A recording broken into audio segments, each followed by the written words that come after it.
Good morning, everyone. Let's start our next question. What is line organization? Explain its feature. Okay. In last lecture, we will discuss about what is mean by organizational structure. Organization काय आहे तर structure कसं असतं basically it's like a formal.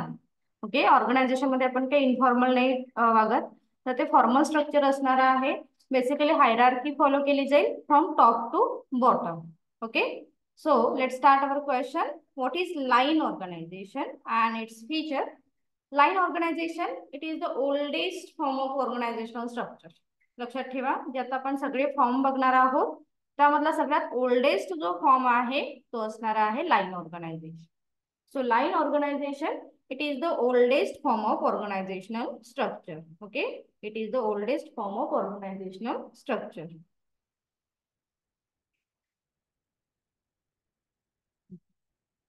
Then this is known by different name. Line organization ला अजून काय म्हटलं जातं तर military organization, vertical organization, scalar and departmental organization. Okay. So line organization it is also called as military organization, vertical organization, scalar organization and departmental organization. According to McFarland, line structure consists of different vertical relationships which connect the position and tasks of each other with those above and below it. So line structure, it is the relationship between level of management. Okay. Line structure, that means it is the relationship between level of management. ज्यामध्ये top level, middle level आणि lower level काय असणार आहेत तर includes असतील. Clear. Introductory part लक्षात आला का? Line organization it is the oldest form of organization. It is also known as the vertical, military and scalar organization. So according to McFarland, line organization, it is the relationship between level of organization. That's it. Clear? Okay. Features of line organization. First, economical. Line organization is easy to operate and less expensive. Line organization ही कशी आहे? Easy to operate करू शकतो आपण. Then it is the less expensive. पहिली गोष्ट लक्षात घ्या की लाईन ऑर्गनायझेशन तुम्हाला कॉन्सेप्ट लक्षात आली का जिथे टॉप लेवल, मिडल लेवल आणि लोअर लेवल ही एक लाईन आहे. Basically it is the common structure of organization जी तुम्हाला प्रत्येक ऑर्गनायझेशन मध्ये बघायला मिळेल. ओके. ज्यामध्ये पहिला लेवल कोणता असतो? टॉप लेवल, त्याच्यानंतर मिडल आणि लास्ट लोअर लेवल असणार आहे. सपोज आता लोअर लेवलला कम्युनिकेट करायचं आहे तर तो आधी कोणाकडे जाईल? मिडल लेवलकडे. तो डिरेक्टली टॉप कडे जाईल का? हो नाही. म्हणजेच तो आधी जाईल मिडल लेवलकडे, मग मिडल लेवल जातील टॉप लेवलकडे. सेम जेव्हा टॉप लेवलला एखादं काम डिस्ट्रीब्यूट करून द्यायचं आहे ते डिरेक्टली लोअर लेवलला येत आहेत का? नाही. तर ते आधी कुठे जातील? मिडल लेवलकडे. That means it is the hierarchy. Okay. It is the hierarchy or it is the line structure. That means authority and responsibility flow from top to bottom. Okay. Authority जास्त कोणाकडे असणार आहे? टॉप कडे. आणि responsibility कोणाकडे असणार आहे? Lower. Very good. Okay. It is the line organization. So line organization is very easy to operate and less expensive. याच्यासाठी आपल्याला काही वेगळी अमाऊंट स्पेंड करावी लागणार आहे का? हो नाही. That means it is very less expensive. Then there is no staff personal to advise line officer. आता हे जे सेंटेन्स आहे त्या सेंटेन्सचं मिनिंग तुम्हाला नेक्स्ट फॉर्म आपला जेव्हा तयार होईल तेव्हा जास्त लक्षात येईल. Okay. So line there are no staff personal to advise line officer. म्हणजे all thing decided by line structure, not any interference from other or external person. म्हणजे बेसिकली जो आपण नेक्स्ट फॉर्म बघणार आहोत त्यामध्ये कॉम्बिनेशन आहे ज्यामध्ये जेव्हा जेव्हा तुम्हाला एखाद्या गायडन्सची गरज पडते तेव्हा ते एक्सपर्ट लोक तुम्हाला गाईड करणार and they line organization take decision. असा एक फॉर्म आहे नेक्स्ट. आता इथे सेकंड मध्ये आपण काय सांगतोय? All thing decided by line structure. जे काही असेल आता प्रत्येक जण आपल्या आपल्या कामाशी रिलेटेड काय करतायत तर डिसिजन घेत आहेत. That means no any interference of personal staff. जे काही एक्सपर्ट स्टाफ आहेत किंवा एखादा पर्सनल स्टाफ आहे त्याचा कोणत्याही प्रकारे इथे इंटरफेअर तुम्हाला बघायला मिळणार नाही. Then line officer take their own decision. लक्षात ठेवा. Line officer take their own decision without looking to specialized personnel. जसं आता सांगितलं की लाईन ऑर्गनायझेशनचे जे ऑफिसर आहे they can easily take decision without any permission of other person. म्हणजे त्यांना डिसिजन घ्यायचा आहे ना त्यांच्या जजमेंट प्रमाणे त्यांच्या नॉलेज प्रमाणे they can take decision without any permission of third person. कोणत्याही थर्ड पर्सनची त्यांना इथे हेल्पची गरज लागत नाही. Clear first point. Okay. Next quick decision. Second point quick decision. So only one person in charge of the department or division. Only one person in charge. एकच person इथे काय असणार आहे इनचार्ज असणार आहे. That means he has to take decision, various decision by himself. जसं आपण सांगितलं की इथे कोणत्याही प्रकारे कॉम्बिनेशन नाहीये. All thing decided by line structure, all thing decided by individual person. म्हणजे माझं एखादं काम आहे तर मी डिपेंड नाहीये कोणत्या थर्ड पर्सन वरती. They can easily take decision. That is why here said it is the quick decision making process. म्हणून ही डिसिजन मेकिंग प्रोसेस कशी आहे तर क्विक असणार आहे. क्लिअर. लक्षात आलं क्विक का आहे. कारण नेक्स्टचा जेव्हा फॉर्म होईल तेव्हा लक्षात अजून जास्त येईल. इथे तुम्हाला कोणावरतीही डिपेंड राहायची गरज नाहीये. कोणत्या एक्सपर्ट पर्सनची ऍडवाइस घ्यायची गरज नाही. You will take decision easily without any other third person permission. There are no staff personal for consultation. म्हणजे तुम्हाला कोणाला कन्सल्ट करायची गरज आहे का इथे नाही. दॅट मीन्स इझिली तुम्ही काय करू शकता डिसिजन हे घेऊ शकता. That is why this enable to manager to take promptly decision. Prompt कधी होऊ शकतात जेव्हा तुम्ही कोणावरतीही डिपेंड नाही आहात. तुम्ही तुमचे डिसिजन हे काय करताय इझिली घे. क्लिअर. सेकंड पॉइंट लक्षात आला का. Okay. Next unity of command. Unity of command काय आहे सांगा बरं. We were already learn in which question? Very good. 14 principle of management. So unity of command, it is very important, one of the principle of management, right? So unity of command means in line organization every person is under the command of one boss only. Unity of command आपल्याला काय सांगत होतं. Subordinate should receive order only one boss at a one time. एका वेळी एकाच boss कडून तुम्ही order काय करा तर स्वीकारा. म्हणजे तुमचं कुठेही कन्फ्युजन होणार नाही आणि तुमचं जे काम आहे हे स्मूथली कंडक्ट होईल. राईट. सो इथे लाईन ऑर्गनायझेशन मध्ये कोणता प्रिन्सिपल फॉलो केलं जातं ऑब्जेक्टिव्हला विचारलं जातं. सो लाईन ऑर्गनायझेशन मध्ये युनिटी ऑफ कमांड प्रिन्सिपल काय केलं जातं तर फॉलो केलं जातं. Okay. So these types of organization is accordance with the principle of scalar chain. म्हणजेच इथे बेसिकली दोन प्रिन्सिपल हेनरी फेयलची फॉलो केली जातात ज्यामध्ये स्कॅलर चेन एक आहे आणि युनिटी ऑफ कमांड एक आहे.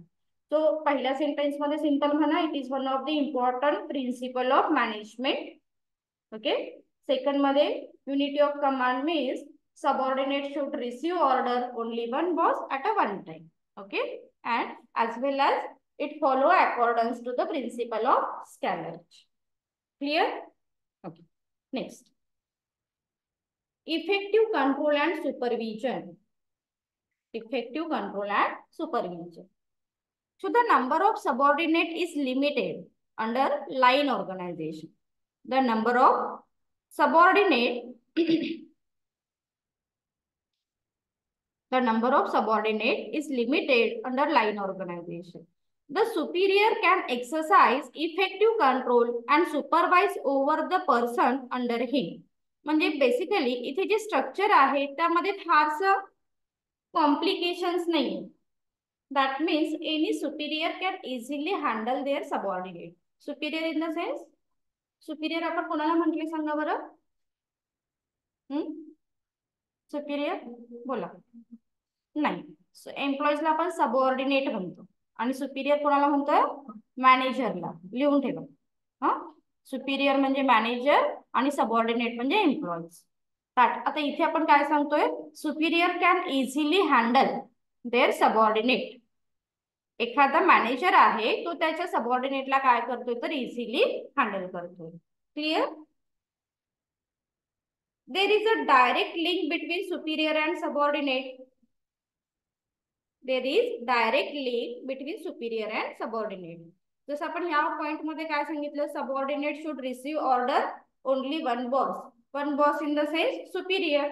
एखादा जो सुपिरियर आहे तो त्याच्या सबऑर्डिनेट कडून सबऑर्डिनेटला काय करेल, कंट्रोल करेल किंवा त्याची ऑर्डर इझिली काय करेल, ऍक्सेप्ट करेल, त्याला आन्सरेबल असेल. दॅट मीन्स इथे मध्ये अजून कोण आहे का? हो, नाही.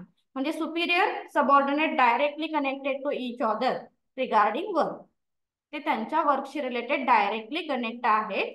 दॅट इज वाय कोण कोणावरती कंट्रोल करते इथे? बरोबर, सुपिरियर कोणावरती कंट्रोल करतोय? सबऑर्डिनेटवर. क्लिअर? डायरेक्टली कंट्रोल असं लक्षात ठेव. Next, executive development. Executive development. Under this system, the department head is involved in taking and executive various decision. Executive development. So आता काम वेळेत झालेलं आहे किंवा नाही हे कोण बघणार आहे तर हेड ऑफ द डिपार्टमेंट काय करतील, चेक करतील. So under this system, the departmental head is involved taking and executive various decisions.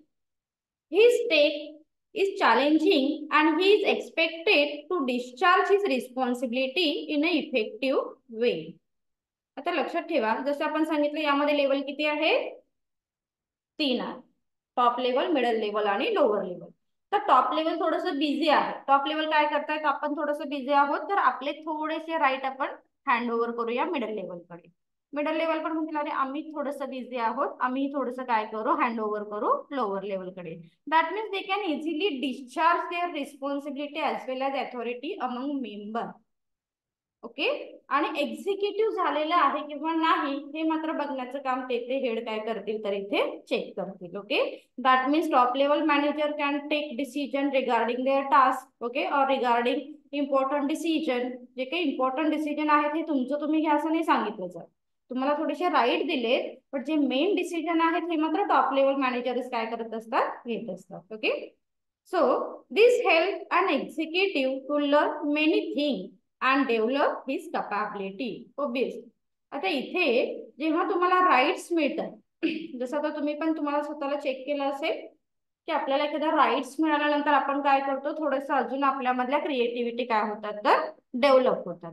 Right? That means this help an executive to learn many thing and develop his capability. Clear? Okay. Next, flexibility. What is meant by flexibility? Changes. We can easily change in level of management. म्हणजे याच्याशी related आपल्याला एक principal सांगितलं होतं Henry फ्युअलनी. त्याला आपण काय म्हटलेलं आहे, शॉर्टकट मेथड. बघा, आधी हेनरी फ्युअलनी काय सांगितले, तुम्ही कोणती स्केल यूज केली पाहिजे, scalar chain. Okay. Scalar chain use करा. That means top level communicate middle level, then middle level communicate lower level. But this is not possible in all situations. So sometimes we will prefer Gang-Plank method. आठवते का बघा, कुठेतरी आपण principal मध्ये बघितलेलं आहे. So Gang-Plank, it is the temporary arrangement between two different departments for easily communication. म्हणजे अचानक मला आता फॉर एक्झाम्पल की तुम्हाला थोडीशी इमर्जन्सी आहे आणि टीचर नाही available, you can easily communicate with principal sir. Right? म्हणजे तितके तुम्हाला राईट्स असतात. देन ही जी टेम्पररी अरेंजमेंट केलेली असते for a difficult situation, emerging situation, त्याला काय म्हटलेलं आहे, गँग प्लॅन्क. फ्रँक नव्हे, गँग प्लॅन्क. लक्षात ठेवा, ऑब्जेक्टिव्हला बऱ्याच वेळी रिपीट झालेला क्वेश्चन. देन सो अशाच पद्धतीने ही फ्लेक्झिबल मेथड सुद्धा आहे. जशी तुम्ही लाईन फॉलो करताय, पण समटाइम लाईन फॉलो करणं जर नाही पॉसिबल झालं top level easily communicate with also lower level. So lower level also easily communicate with top level. म्हणजे तुम्हाला प्रत्येक वेळी हायरार्की फॉलो करायची गरज नाही. जर काही डिफिकल्ट सिच्युएशन असेल, you can easily communicate to each other. Okay. So this is called the flexible in nature. Flexible का म्हटलंय लक्षात आलं ना, regarding communication. So since the manager has to take all important decision, he can make changes if new situation warrant. He need not to waste time in getting instruction from the above, and he can take decision according to the requirement of situation.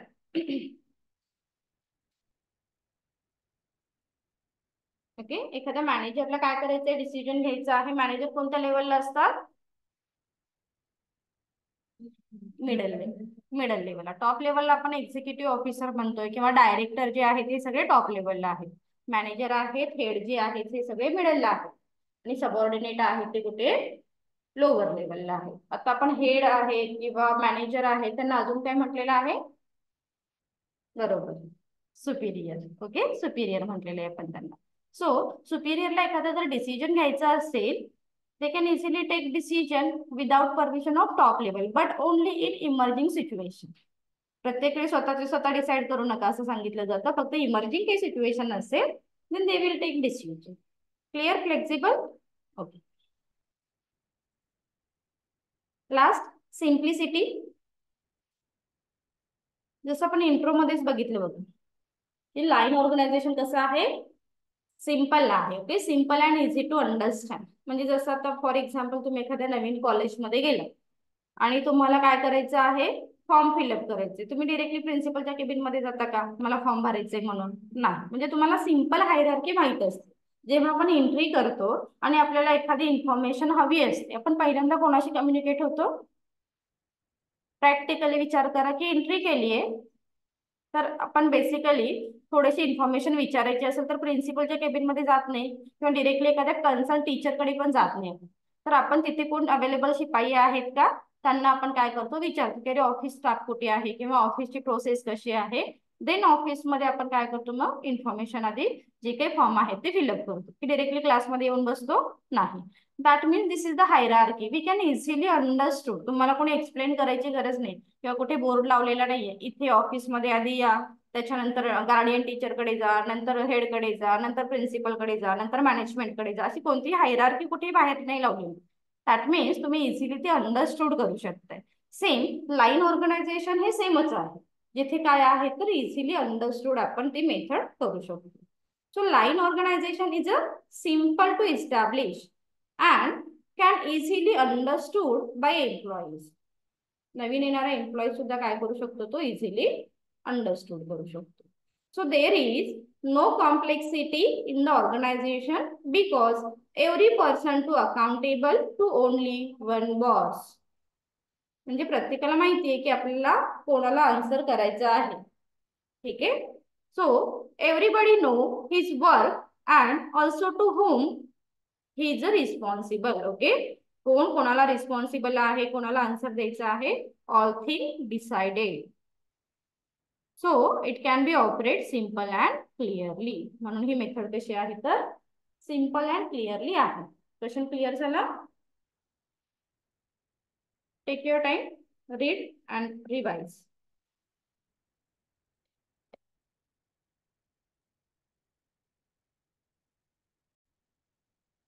Let's start next question. What is line and staff organization? Okay, explain its feature. आता इथे दोघांचं combination असणार आहे, लक्षात ठेवा. एक आपण already line बघितलेली आहे, ते थॉट लक्षात असू दे. ठीक आहे, लाईन म्हणजे काय? सो आता इथे आपल्याला लाईन अँड स्टाफ बघायचे. It is the types of organisational structure. There are two types of relationship. Okay, आता इथे तुम्ही एका वेळी काय करताय? दोन रिलेशनशिप मेंटेन करताय. Okay, so that means line relationship and staff relationship. Okay, line relationship and staff relationship. So line and staff organizational structure maintain two types of relationship like line relationship and staff relationship. So the line executive are concerned with the execution of plan and policy. So आता लाईनचं काय काम आहे आणि स्टाफचं काय काम आहे हे तुमच्या लक्षात आलं पाहिजे. So line executive are concern with the execution of plan and policy. आता हे जर सेंटेन्स थोडंसं हार्ड वाटत असेल तर काय लिहायचं? Line structure prepare plan and policy and execute they. Okay, line organization prepare, plan and policy and execute them. Then the staff organization concentrate their attention on research and planning activity. Okay. म्हणजे एक्झिक्युशनचं काम कोणाकडे आहे? Execution line मॅनेजरकडे एक्झिक्युशनचं काम आहे, लक्षात ठेवायचं. कोणता वाला कलर दिसतोय बघा इथे जरा अजून, हा दिसतोय ना. सो एक्झिक्युशन कोण करणार आहे? बोला, एक्झिक्युशन कोण करणार आहे? लाईन. अँड स्टाफ काय करणार आहे? Staff concentration on research and planning activity, म्हणजे प्लॅनिंग पण करतील, रिसर्च पण करतील. सो हे करणार आहेत तुमचे staff executive. So they are expert and conduct advisory function. Okay. So लक्षात ठेवा, जो स्टाफ आहे हा थोडासा हुशार आहे तुमच्यासारखा. ठीक आहे. स्टाफ आहे तो थोडासा हुशार आहे, एक्सपर्ट आहे. तो फक्त काय करतोय? तुम्हाला गायडन्स करतो. So staff that means specialise person in a particular field. Suppose आता मी लाईन ऑर्गनायझेशन मध्ये एक मॅनेजर आहे आणि तुम्ही कसे आहात? तर स्टाफ मध्ये मॅनेजर आहात. तर मला जेव्हा मार्केटिंगचा एखादा डिसिजन घ्यायचा आहे तेव्हा मी तुमच्या मधला मार्केटिंग मधला कोण एक्सपर्ट आहे त्याच्याकडे जाते आणि मी माझे जे काही प्रॉब्लेम आहे ते डिस्कस करते. मग marketing manager provide proper direction for taking a decision. But decision कोण घेणार आहे? डिसिजन मीच घेणार आहे. फक्त मला डायरेक्शन देण्याचं काम कोण करते इथे? स्टाफ ऍडवायझर करते, किंवा स्टाफ फंक्शन काय करणार आहे? मला ऍडवाइस देईल, बट स्टाफ असाच ऍडवाइस देणार नाहीये. स्टाफ खूप हुशार आहे. Staff manager focus on research activity. Okay. तो प्रॉपर विचार करेल, याच्यावरती अभ्यास करेल आणि मग तुम्हाला काय करेल? तर गायडन्स करेल. That's it. It is very simple form of organisational structure. Clear? लक्षात आलं? We will continue in next lecture. Okay. Thank you.